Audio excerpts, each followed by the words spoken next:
जितने भी बच्चे 2027 में नीट के लिए अपियर होने जा रहे हैं उनके लिए सबसे बड़ा क्वेश्चन मार्क ये है कि आपको किस तरह से अपने आप को प्रिपेयर करना है पूरे एक साल के अंदर। क्या आपकी स्ट्रेटेजी रहनी चाहिए, क्या आपका प्लानर रहना चाहिए, और सबसे इंपॉर्टेंट चीज ये है कि फिजिक्स, केमिस्ट्री, बायोलॉजी जैसे सब्जेक्ट को हमें किस तरह से टैकल करना चाहिए। तो बहुत सारे सवाल आपके दिमाग में 100% होंगे और होने भी चाहिए। अब इंटरेस्टिंग चीज ये है कि बच्चे ना भागते हैं शॉर्ट नोट की तरफ, तो मैं वीडियो के लास्ट में आपको यह भी बताऊंगा कि भाई बायोलॉजी के शॉर्ट नोट इंपॉर्टेंट है या नहीं, और अगर है तो कैसे बनाने, नहीं है तो क्यों नहीं है। सेम कंडीशन फिजिक्स और केमिस्ट्री के शॉर्ट नोट हमें बनाने चाहिए, अगर हां तो उसका सही क्राइटेरिया क्या है। मतलब मैं इतने डिटेल में लेकर आया हूं ना कि भाई अगर आपने इस प्लानर को देख लिया तो आपका पूरा एक साल बहुत अच्छे तरह से इन्वेस्ट होने वाला है, ये बात तो कंफर्म है। आप यहां पर देखिए परफेक्ट प्लान मैं आपका लेकर आया हूं, और ये प्लान कोई ऐसे ही नहीं है भाई। 90% से ज्यादा टॉपर इसी चीज को फॉलो करते हैं, तभी आगे बढ़ते हैं। एक एक करके हम लोग बात करेंगे। देखिए आपकी पूरी जर्नी जो है ना, मैंने ये मान लिया कि आप जब इस वीडियो को देख रहे होंगे तो जून चल रहा होगा, हम ऐसा मान लेते हैं। ठीक है, तो जून 2026 से लेकर के अप्रैल 2027 तक का ये पूरा रोड मैप मैंने रखा है। रीजन ये है बच्चों की अप्रैल के बाद आपका आ जाएगा मई, और मई के अंदर हमारा एग्जाम होता है फर्स्ट वीक में, तो मैंने अप्रैल तक का सारा टाइम टेबल यहां पर डाल दिया है। अब इस पूरी जर्नी को मैंने दो फेज के अंदर डिवाइड किया है। नंबर वन फेज आपका रहने वाला है जून से लेकर के दिसंबर तक का, और फेज नंबर टू आपका रहने वाला है भाई जनवरी से लेकर के अप्रैल तक का। यानी कि बेसिकली एक फेज में तो हम लोग क्या करेंगे, पूरा सिलेबस गो थ्रू करेंगे, लेकिन वो भी बच्चों की ना मिस्टेक होती है। सिलेबस को किस तरीके से गो थ्रू किया जाता है, क्या सही मतलब होता है रिवीजन का, क्या सही तरीका होता है उसे आगे अप्रोच करने का, वो सारी चीजों की हम लोग बात कर लेंगे। अब जैसे हम बात करते हैं भाई एवरेज स्टूडेंट से, अगर आप एमबीबीएस सीट को ग्रैब करना चाहते हैं, हासिल करना चाहते हैं, तो उसके कुछ तो स्टेप लगेंगे ना भाई। बिल्कुल लगेंगे। जैसे हम बात करें, मैंने बोला टू फेज स्ट्रेटेजी हमारे पास रहने वाली है, 100% डन।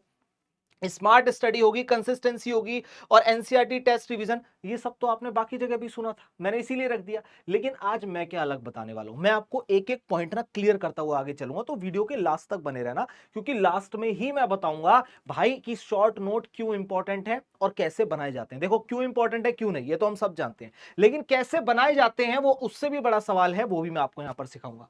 सबसे पहले बच्चों हम लोग बात करते हैं फेज वन की, जो कि हमारा जून से लेकर के दिसंबर तक रहेगा, और मैं 2026 की बात कर रहा हूं ऑब्वियसली। सबसे पहले हमें क्या करना है बच्चों, अपने फाउंडेशन लेवल को बिल्ड करना है। What is the meaning of basically foundation build करने का मतलब होता क्या है, सही तरीका क्या होता है, तो मैं आपको बताता हूं। सबसे पहले ना कंप्लीट सिलेबस को ग्रेजुअली आपको कंप्लीट करना है। कंप्लीट सिलेबस को कंप्लीट करने का मतलब होता है कि आपको सारे फॉर्मूला आने चाहिए, सारी चीजें आप गो थ्रू करें बिल्कुल बेसिक से, क्योंकि अभी आपके पास समय है, तो आप बिल्कुल बेसिक से इसे स्टार्ट करके एंड कर सकते हैं। अपने कॉन्सेप्ट को स्ट्रॉन्ग करना बहुत जरूरी है। बहुत से बच्चे ना फॉर्मूला की तरफ भागते हैं, भाई फिजिक्स उठाया फॉर्मूला देखना शुरू कर दिया, ये सारी चीजें नहीं। कॉन्सेप्ट को समझो, अभी समय है, अभी वो वाला टाइम नहीं आया कि आप डायरेक्ट फॉर्मूला उठा करके क्वेश्चन में पुट करें, वो समय आएगा, लेकिन उससे पहले आप लोग अपने बेसिक्स को स्ट्रॉन्ग कीजिए। डेली आपको डिसिप्लिन रहना पड़ेगा, क्योंकि बहुत सारे बच्चों का ना डिसिप्लिन इस तरह से खराब होता है कि भाई 1 2 3 4 5 6 7 दिन तक फॉलो कर लिया, अगले हफ्ते फिर हम ऐसे ही चले गए। आपका डिसिप्लिन में रहना बहुत जरूरी है। मिस्टेक को ट्रैक करना है आपको। मिस्टेक ट्रैकिंग कैसे होती है वो मैं समझा देता हूं। आपको क्या करना है बच्चों, एक नोटबुक उठानी है, उस नोटबुक का नाम रख दो मिस्टेक नोटबुक या फिर गलतियों की किताब।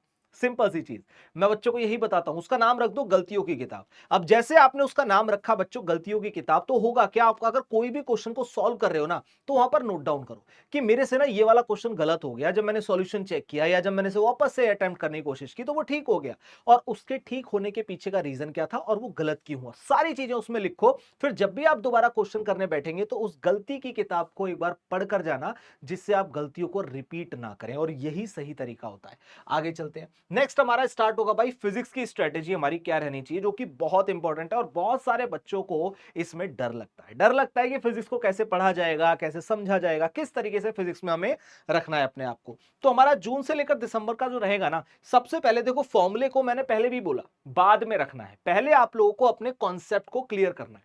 मतलब आपकी कॉन्सेप्ट क्लैरिटी बहुत ज्यादा स्ट्रांग होनी चाहिए, उसके बाद आप फॉर्मूला वगैरह के अंदर अपने आप को देखेंगे। नेक्स्ट हम बात करते हैं, डेली न्यूमेरिकल प्रैक्टिस आपकी रहनी चाहिए। मतलब जो भी आप न्यूमेरिकल सॉल्व करें वो रोज करने हैं आपको, ऐसा नहीं आज 25 क्वेश्चन कर लिया आ हा मजा आ गया unit and measurement motion in straight line को सॉल्व करके, लेकिन आने वाले रोटेशनल के अंदर हम लोगों ने क्वेश्चंस को स्किप कर दिया, ये बोलकर कि बाकी सब तो कर लिया ना, इसे कल करेंगे। नहीं, डेली डिसिप्लिन मतलब डेली डिसिप्लिन। उसके बाद वीक चैप्टर को सबसे पहले और बहुत ज्यादा बार रिवाइज कर रहे हैं। मान लो वीक चैप्टर आपने उठाया, रोटेशनल बच्चों का वीक चैप्टर यूजुअली होता है, आपने रोटेशनल चैप्टर को उठाया, उठाकर बहुत अच्छे से डिटेल में लेक्चर देखकर परफेक्ट तरीके से एकदम खत्म कर दिया, बाइंड अप कर दिया पूरे तरीके से। लेकिन अब क्वेश्चन आता है कि आपने अगर उसे एक बार खत्म करा तो टॉपर क्या करता है और एवरेज क्या करता है, दोनों समझाता हूं। एवरेज बच्चा क्या करेगा ना, आज बहुत अच्छे से चैप्टर पढ़ेगा, टॉपर वाला भी बहुत अच्छे से पढ़ेगा, दोनों अच्छे से चैप्टर को खत्म करेंगे। टॉपर वाला मल्टीपल टाइम रिवाइज करेगा, एक दिन छोड़ के फिर रिवाइज करेगा, फिर छोड़कर फिर रिवाइज करेगा, फिर एक दिन छोड़कर रिवाइज करेगा। इतनी बार रिवाइज कर लेता है कि उसके फॉर्मुलेस जो होते हैं ना, वो उसके दिमाग में यहां पर सेट हो जाते हैं पूरे तरीके से 100%। और वहीं पर अगर मैं बात करता हूं एक एवरेज बच्चा क्या करेगा, वो आएगा एक बार पढ़ेगा फिर छोड़ देगा, अब तो हो गया ना आराम से, एक वीक बाद फिर देखेगा, फिर उसमें 2 घंटे लगाएगा, फिर एक वीक बाद देखेगा, फिर 2 घंटे लगाएगा। तो बार बार बार बार समय लगाने का तो कोई सेंस ही नहीं बनता। तो ये चीजें हमें यहां पर ध्यान रखनी है। इसके अलावा क्वेश्चन सॉल्विंग मैंने आपको बोला डेली हैबिट आपको डालनी पड़ेगी, और साथ में आपको अवॉइड करना है बैकलॉग। मैंने अभी बोला ना, ऐसा नहीं होना चाहिए कि आज डिसिप्लिन में और कल हमारा डिसिप्लिन खराब हो गया, फिर वो सारी चीजें खत्म हो जाएंगी।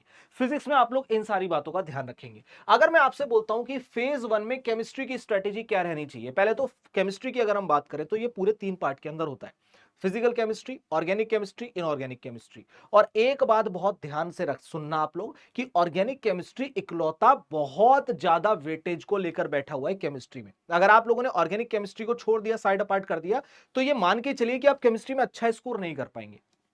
अब अगर मैं बात करूं फिजिकल केमिस्ट्री, तो ये लगभग फिजिक्स की तरह होता है। यहां पर न्यूमेरिकल्स होते हैं, कॉन्सेप्चुअल प्रॉब्लम्स होती हैं, सिंपल आपको यहां पर फॉर्मूला और क्वेश्चन प्रैक्टिस करनी है। ये मैं बोलूंगा कि फिजिकल केमिस्ट्री के अंदर फॉर्मूला याद होने बहुत जरूरी है, अदरवाइज आप इसे सॉल्व नहीं कर पाएंगे स्ट्रिक्टली। फिर भी बोलूंगा कि भाई बेसिक्स को स्ट्रॉन्ग करने के बाद उसके बाद हम बात करते हैं ऑर्गेनिक केमिस्ट्री। ऑर्गेनिक केमिस्ट्री की अगर मैं बात करता हूं ना, तो यहां पर आपको मैकेनिज्म समझना पड़ेगा ऑर्गेनिक का, कि कैसे रिएक्शंस हो रही हैं, क्या हो रहा है, क्या चल रहा है। तो जो भी टीचर आपको पढ़ा रहा है, आप जहां भी पढ़ रहे हैं, वहां पर ऑर्गेनिक केमिस्ट्री के नोट्स को अपने हाथों से बनाना। और सिर्फ ऑर्गेनिक केमिस्ट्री नहीं, जितने भी चैप्टर हैं या जितने भी सब्जेक्ट हैं, सबके नोट्स आप लोगों के खुद की हैंडराइटिंग में होने चाहिए। ये आपको लगेगा थोड़ा सा टाइम कंज्यूमिंग कि सर हम खुद से नोट्स बना रहे हैं, बहुत समय जा रहा है, ये हो रहा है, वो रहा है, कहीं से बोरो कर लेते हैं। नहीं, कहीं से बोरो करने की रिक्वायरमेंट नहीं है। आपकी खुद की हैंडराइटिंग के लिखे हुए नोट्स आपको 1000 टाइम ज्यादा अच्छे से समझ में आते हैं। ये बात का हमें ध्यान रखना है। अगर मैं इनऑर्गेनिक केमिस्ट्री की बात करूं तो एनसीईआरटी आपको लाइन बाय लाइन पता होनी चाहिए। डेली रिवीजन हमारे पास मैंडेटरी होगा, याद रखना। और शॉर्ट नोट हमारा स्टार्ट होगा अर्ली से। इसके शॉर्ट नोट बहुत जल्दी स्टार्ट करने होंगे। मैं रीजन बताता हूं क्यों। मैंने आपसे कहा कि फिजिकल केमिस्ट्री में फॉर्मूला इंपॉर्टेंट है, अंडरलाइन करते हुए चलो फॉर्मुलास को। साथ में मैंने बोला ऑर्गेनिक केमिस्ट्री के मैकेनिज्म को अंडरस्टैंड करना है। जो भी मैकेनिज्म आपके टीचर ने लिखवाया है, उस मैकेनिज्म को बहुत अच्छे से अंडरलाइन करते हुए आपको आगे की तरफ में बढ़ना है। सेम कंडीशन इनऑर्गेनिक केमिस्ट्री की, लाइन टू लाइन एनसीईआरटी की आपको याद होनी चाहिए, डायरेक्ट क्वेश्चन फंसता है। ठीक है बच्चों, और आप लोग शॉर्ट नोट यहां पर डेली बनाएंगे और जल्दी बनाएंगे। ऐसा ना हो कि आप इसे आगे के लिए टाल दें, क्योंकि केमिस्ट्री को रिवाइज करना मल्टीपल टाइम इंपॉर्टेंट है। क्योंकि जो भी बच्चा नीट के लिए प्रिपेयर कर रहा है ना, वो जानता है बायोलॉजी तो 50% है ही, बायो तो 50% है, लेकिन जो आपका रिमेनिंग पोर्शन है ना, जैसे केमिस्ट्री हो गया, फिजिक्स हो गया, उसमें बच्चा केमिस्ट्री को सेकंड प्रायोरिटी पर रखता है, क्योंकि उसे पता है वहां पर मार्क्स को वो लेकर आ जाएगा। आगे हम चलते हैं बच्चों, बायो की स्ट्रेटेजी क्या रहनी चाहिए, आंख बंद करके एनसीईआरटी फॉलो करनी है। आंख बंद मतलब ना इधर देखना है ना उधर देखना है, सीधा फोकस हमारा एनसीईआरटी पर रहना चाहिए और टीचर के नोट्स पर रहना चाहिए। लेकिन इंपॉर्टेंट है पहले नोट्स को खत्म करना, क्योंकि मोस्ट ऑफ द टीचर्स अब क्या करते हैं ना, वो एनसीईआरटी को अपने नोट्स में ही लिखवा देते हैं, तो आपका बहुत सारा समय बच जाता है। तो आपको क्या करना है बच्चों, नोट्स पढ़ने हैं। नोट्स पढ़ने के बाद आप लोग एनसीईआरटी पर आएंगे। जब आप लोग एनसीईआरटी पर आएंगे, रीड करेंगे, तो आपको एनसीईआरटी बहुत ईजी लगेगी। सिंपल हाईलाइट करना है इंपॉर्टेंट लाइन को, और मैं तो ये बोलूंगा भाई एनसीईआरटी की हर लाइन इंपॉर्टेंट ही लगती है। ठीक है, तो अच्छे से उसे बिल्कुल, मैं तो ये बोलूंगा घोट कर पी जाना। सिंपल सिंपल शब्दों में भाई उसे पी जाना घोट करके। इतने अच्छे से आपको लाइन याद होनी चाहिए। डायग्राम और टेबल रिवीजन मल्टीपल टाइम होना चाहिए, क्योंकि बायो के अंदर डायरेक्ट डायग्राम से क्वेश्चन उठ करके आ जाता है। पीवाई क्यू इसके तो मैं बोलूंगा भाई एक लिस्ट बना लो, 100 क्वेश्चन डेली बायो के लगाने। आप बोलोगे सर 100 क्वेश्चन, बेटा कोई बहुत बड़ी चीज नहीं है। अगर आपको बायो का टॉपिक आता है तो आप बहुत आराम से 20 से 25 मिनट के अंदर या 30 मिनट के अंदर अंदर आप 100 क्वेश्चन को अचीव कर सकते हैं। बायो में या तो आता है या नहीं आता, सिंपल सी चीज है। जो आता है वेल एंड गुड, जो नहीं आता वो सीधा गलतियों की किताब में जाएगा। ये बात आप लोगों को याद रखनी है। पीवाई क्यू करेंगे, मल्टीपल रिवीजन नीड आपको जरूरत है। 6 से 7 बार अगर आपने बायो की एनसीईआरटी को कर लिया ना, तो भाई दुनिया का कोई भी ऐसा क्वेश्चन नहीं है जो आप सॉल्व ना कर पाए, ये गारंटी है मेरी। क्योंकि 6 से 7 बार जो बच्चा एनसीईआरटी, पूरी एनसीईआरटी को एकदम चाट जाता है ना भाई साहब, इसके बाद तो कुछ बचता ही नहीं है। ग्रंथ है ये सिलेक्शन का। आगे चलते हैं, अब हमारा फेज 2 स्टार्ट होगा। जो कि जनवरी से लेकर के अप्रैल तक की हम लोग बात करने वाले हैं, और ये फेज 2 बहुत इंपॉर्टेंट है। अब तक आप लोगों ने अगर डिसिप्लिन से फेज 1 को फॉलो किया होगा ना, तो आप लोगों ने बहुत अच्छे लेवल पर अपना सिलेबस कंप्लीट कर लिया होगा, बहुत अच्छे से फॉर्मुला रिवाइज कर लिए होंगे, सारी चीजें डन हो गई, पीवाईक्यू भी प्रैक्टिस कर चुके। अब बारी आती है मॉक टेस्ट लगाने की, जिसे आप बिल्कुल भी स्किप नहीं कर सकते। एग्जाम्पल के तौर पर रिवीजन और टेस्टिंग फेज आपका चलेगा कि जो भी हमने फेज 1 में पढ़ा है उसे फेज 2 में हम लोग किस तरीके से अप्लाई कर पा रहे हैं, क्या हमें कुछ याद है या हम कुछ भूल गए, अगर भूल गए तो उसकी लिस्ट बनानी है, वापस से उसे रिवाइज करना है, ये सारी चीजें रहने वाली है। तो फुल सिलेबस रिवीजन रहेगा, मॉक टेस्ट हमारा हर वीक रहेगा, मॉक टेस्ट को देकर आना और छोड़ देना ये नहीं होना चाहिए। या फिर मॉक टेस्ट दिया, मार्क्स लगाए, अरे यार मार्क्स कम आ रहे हैं छोड़ दो, अरे यार मार्क्स ज्यादा आ रहे हैं बहुत बढ़िया, नहीं। आपको वहां पर पूरे प्रिपरेशन के साथ अपने आप को आगे रखना है, और वो किस तरीके से होगा मैं बताता हूं। मान लेते हैं आज आपने मॉक टेस्ट दिया, एग्जाम्पल के तौर पर मानते हैं आप जब इस वीडियो को देखने आपने मॉक टेस्ट दे चुके, आपने जैसे ही बच्चों मॉक टेस्ट दिया, मॉक टेस्ट देने के बाद आप वापस घर पर आए या घर पर ही मॉक टेस्ट दे रहे हैं, तो थोड़ी देर खाली बैठने के बाद, अपने ब्रेन को रिलैक्स करने के बाद वापस से मॉक उठाया, अपने नंबर को मिलाया, मार्क्स मिलाने के बाद आपने नोटिस किया कि आपके 300 या 250 नंबर या 250 300 350 के आसपास मार्क्स बन रहे हैं, यानी कि बहुत बड़ा मेजर पोर्शन अभी बचा हुआ है। तो आपके जो क्वेश्चन गलत हुए ना, उन्हें कैटेगरी वाइज डिवाइड करो और उन पे मंथन करो कि गलत क्यों हुए, क्या मुझे आता नहीं था, मैं सही से क्वेश्चन नहीं पढ़ पाया, को फॉर्मूला अप्लाई नहीं कर पाया, मुझसे गलती हुई है, कोई सिली मिस्टेक हुई है, कैलकुलेशन मिस्टेक हुई है, सारी चीजें आप लोग वहां पर नोट डाउन कर लीजिए। ठीक है, और उस क्वेश्चन के ऊपर अगर 10 क्वेश्चन के ऊपर आपने, मैं कह रहा हूं 25 से 30 मिनट भी दिए ना, तो यकीन मानिए अगला टेस्ट जब आप देंगे तो वो आप वापस से वो गलतियां रिपीट नहीं करेंगे, तो ऑलरेडी मार्क्स इंप्रूव होंगे। बच्चे क्या करते हैं, मॉक टेस्ट तो देकर आ जाते हैं लेकिन उनका एनालिसिस नहीं करते, सबसे बड़ी गलती है। फोकस करना है एक्यूरेसी पर, टाइम मैनेजमेंट की भी प्रैक्टिस करनी है। जैसा कि आपको पता है कि हो सकता है कि सीबीटी टेस्ट हो आपका, मतलब कंप्यूटर बेस्ड टेस्ट हो, तो आपको मल्टीपल टाइम प्रैक्टिस करनी है, जितना ज्यादा प्रैक्टिस करेंगे उतना आपके लिए अच्छा यहां पर रहने वाला है। ठीक है, टाइम मैनेजमेंट प्रैक्टिस आपकी होनी चाहिए कि 3 घंटे से अंदर ही अंदर आपका पेपर सॉल्व हो जाए, सिंपल सी चीज है। फोकस करना है एक्यूरेसी पे, कोशिश करो कि एग्जैक्ट आंसर निकल कर आए। कब तक नहीं आएगा, एक बार, दो बार, तीन बार, चार बार, मल्टीपल प्रैक्टिस करोगे मल्टीपल टाइम तो हो जाएगा। ठीक है, कॉन्फिडेंस आपका बिल्डिंग फेज जो होगा ना वो यही होगा, उसके पीछे का रीजन है, जब आप लोग पढ़ लेते हैं तो कॉन्फिडेंस नहीं आता, जब आप लोग क्वेश्चन सॉल्व कर रहे होते हैं कॉन्फिडेंस नहीं आता, लेकिन जब आप लोग मॉक टेस्ट देकर उसमें अच्छे नंबर को स्कोर करते हैं ना, तब आपके अंदर कॉन्फिडेंस आता है कि भाई अब कुछ बात हो रही है। आगे चलते हैं, नेक्स्ट हमारे पास आता है भाई फिजिक्स और केमिस्ट्री, बिल्कुल सिंपल है।